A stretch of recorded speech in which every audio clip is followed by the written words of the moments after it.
Dear friends, I have two direct questions on ongoing eviction drive done by the government of Assam in Borobari, Guwahati. The questions are: number one, why has the government evicted only the common and tribal people in Borobari, Guwahati? Number two, why has not the government been able to evict some giant buildings of some persons like Joyinto Molla Borua, Himmat Singka, Bodruddin Azmal, and hotels like Tata Ginger Hotel? Why the government hasn't been able to evict these things? Where is these things also? These people also are settling in the same place in Borvari. They are also the illegal settlers in the same place, but the government is not evicting the giant buildings of those persons. On the other side, the government is evicting the common people and tribal people residing in the same place. Why there is always discrimination and partiality done by the government of Assam? Why can't you see the tribal people living in Assam? It is known that the tribal people are the aboriginal people of Assam. This belong to the tribal people. This land belong to the tribal people. And you, the people who is running the government, always discriminate the tribal people, always do partiality towards them. That is why the tribal people or the border people have been demanding separate state to care for themselves. If you create separate state for them, you no need to care for them. They will take care of themselves.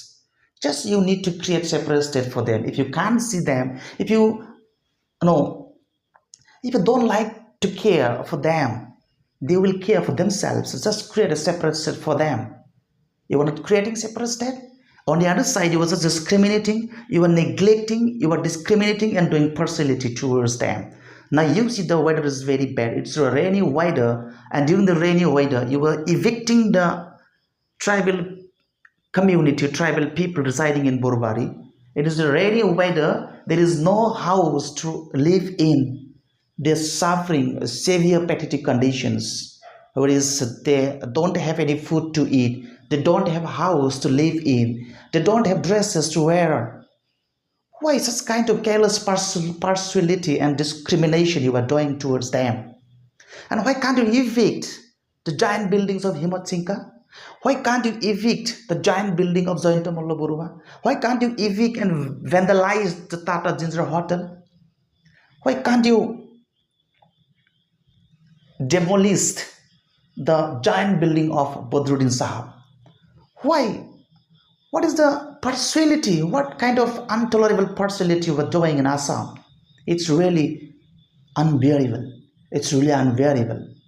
So I ask you, why you are doing this partiality directly?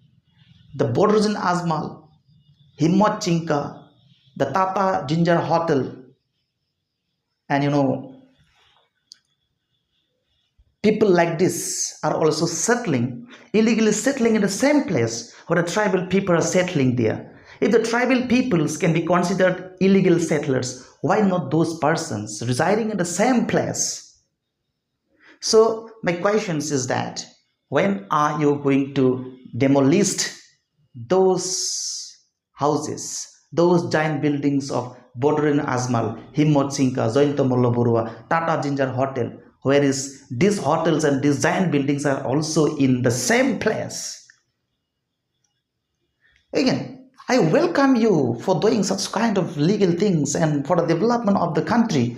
If such kind of works are only for the development of Assam and entire state, I welcome such kind of novel deed done by you.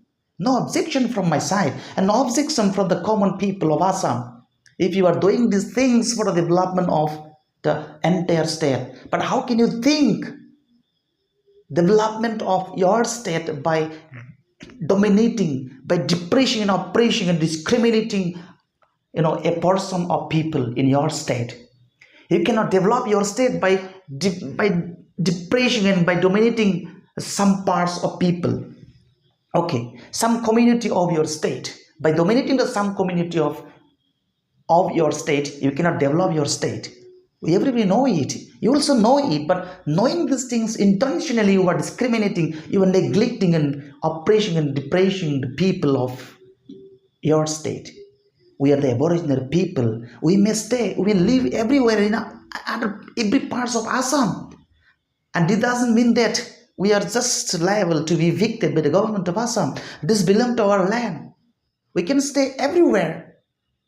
But before going to evict, we expected just a prior notice that these people will be evicted soon. You have to give a prior notice to them so that they can keep sight their basic things. You didn't give a chance to them to make sight their basic things like food, dress, shelter.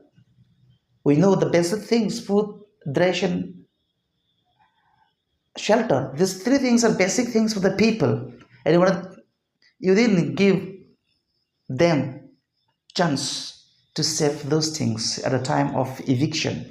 You just came and directly evicted without any prior notice. So my question is that, and there are many other parts in Assam where the people are illegally settling. There are satras in Assam, railway lines in Assam, where the people are illegally settling in those places. And when are you going to evict these places?